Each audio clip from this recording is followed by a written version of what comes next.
বাংলাদেশ জেলে কাকদ্বীপের মৎস্যজীবীর মৃত্যুর 4 দিন কেটে গেলেও দেহ এসে না পৌঁছানোয় চিন্তিত পরিবার। 4 দিন আগেই ছেলের মৃত্যুর খবর এসেছে বাড়িতে, কিন্তু পরিবারের কেউ এখনো তাকে চোখে দেখতে পাননি। জানা গিয়েছে, গত প্রায় 4 মাস আগে কাকদ্বীপের এফবি মঙ্গল চন্ডী নামক একটি ট্রলার মাছ ধরার জন্য গভীর সমুদ্রে গিয়েছিল। সেখানেই বাংলাদেশের উপকূল রক্ষী বাহিনী ট্রলার সহ তাদের আটক করে। অভিযোগ ছিল ওই ট্রলারটি আন্তর্জাতিক জলসীমা পেরিয়ে বাংলাদেশে ঢুকে পড়েছিল। তারপর থেকেই কেটে গিয়েছে প্রায় 4 মাস। পরিবারের কেউই বাবুল দাসের সঙ্গে যোগাযোগ করতে পারেননি। এদিকে বাবুল ছিল মুক ও বধির, তাই পরিবারের সবার তাকে নিয়ে চিন্তায় ছিল। এরই মাঝে হঠাৎ করে বাংলাদেশের দূতাবাসের পক্ষ থেকে বাবুলের মৃত্যুর খবর জানানো হয়।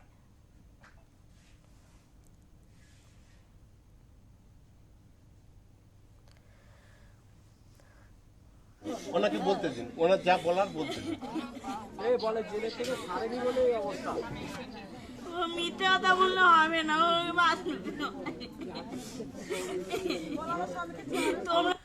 বিগত আর যারা মালিকরা আছেন, যাদের কাকদ্বীপের আর যে 3টে ট্রলারে আছেন, তাদের যে লোকগুলো ওখানে বন্দী হয়ে আছেন। এবার আমাদের এটা মনে হচ্ছে একটা বডি আসতে সেরকম এত কিছু লাগে না, কয়েকদিনের মধ্যে পৌঁছে যায়। এটা আমাদের স্বাভাবিক একটা চিন্তা ভাবনা, আমাদের নিজের থেকে একটা চিন্তাধারা। বাকি যারা আছে ওনারা যদি চান আর কি, বা কোনো ধরনের একটা প্ল্যান করে থাকেন ওনারা, যে আমার দাদার বডির সাথে বা এই সুযোগ নিয়ে ওনারা বাকি যে জেলের সম্প্রদায় ওখানে যে ধরা পড়েছেন বাংলাদেশে, ওনাদের আনার যদি কোনো পরিকল্পনা করে থাকেন, তার জন্য একটা যথেষ্ট সময় লাগে, টাইম লাগে। তাদের যারা আছে তাদের শনাক্ত করতে তাদের টাইম লাগে। সেই টাইমটা যদি আমার দাদার বডির সাথে যুক্ত করা হয়, তাহলে আমার দাদার বডি কিন্তু ওইখানে অনেক দিন ধরে পড়ে থাকবে। আমরা সেটা চাই না। আমরা এখন একটাই চাইছি, ওনারা তো জীবিত, ওনারা আজ না হয় কাল তো ওনারা ফিরবে। তার সাথে আমার দাদা যদি বডিটা যদি যুক্ত করা হয়, তাহলে এটা কিন্তু বেআইনিভাবে আমাদের পরিবারের উপর খুব অন্যায় হবে। তার মৃতদেহ পরিবারের হাতে তুলে দেওয়ার জন্য আশ্বস্ত করা হয়েছিল, কিন্তু এরপর 4 দিন কেটে গেলেও বাবুলের আর কোনো খোঁজ খবর পাওয়া যায়নি। কবে তার মৃতদেহ ফেরানো হবে, কিভাবে নিয়ে আসা হবে, কোনো তথ্যই জানেন না তার পরিবারের লোকজনেরা।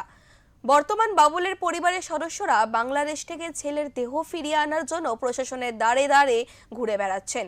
তবে মৎস্যজীবী সংগঠনের পক্ষ থেকে তার মৃতদেহ ফিরিয়ে আনার জন্য রাজ্য ও কেন্দ্র সরকারের কাছে আবেদন জানানো হয়েছে। এদিকে শুক্রবার সকালেই বাংলাদেশ থেকে ফোন আসে মৃত মৎস্যজীবীর পরিবারের। মৃতদেহ পাঠানো হবে বলে জানানো হয়। প্রশ্ন এখনো, মৃতদেহ বাংলাদেশে আছে, কবে এসে বাড়িতে পৌঁছবে?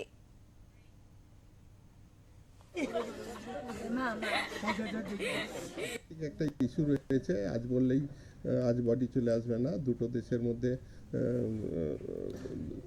কথাবার্তা চলছে এবং আমাদের এখান থেকেও সিএম এর কাছে প্রপার চ্যানেল দিয়ে চিঠি গেছে এমএলএ পক্ষ থেকে। আমরা সবাই মিলে চেষ্টা করছি। ওখানেও বাংলাদেশে আমাদের যে হাই কমিশনার আছেন উনিও চেষ্টা করছেন, আমাদেরকে নিজে থেকে এখানে কথা বলেছেন যে আমরা বডি পাঠাবার আপ্রাণ চেষ্টা করছি। তো এটা আন্তর্জাতিক বিষয়, একটু সময় লাগে। দক্ষিণ 24 পরগনা থেকে গোপাল শীলের রিপোর্ট, ওঙ্কার বাংলা।